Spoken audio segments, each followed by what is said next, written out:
What single experience as a kid forever changed how you saw the world?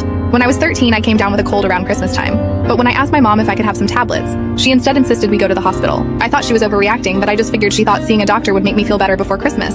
After all, she wouldn't want her 13-year-old daughter to be sick on Christmas. I ended up going to the hospital with her, and once there, she checked me into a room. I saw her speaking with the nurses just before she did, and all the nurses went pale and their jaws dropped as they kept glancing in my direction. Once I was in the room, I remember asking my mom if the doctor said I would be okay, and she reassured me that it was just a cold. I responded by asking if it was just a cold, why did the nurses look so worried, and why I was in this room. She told me not to ask questions I don't want answers to, and then shushed me when I tried to speak again. She left the room a minute later, telling me she was going to get some water and that she'd be right back, and that was the last time I ever saw my mother.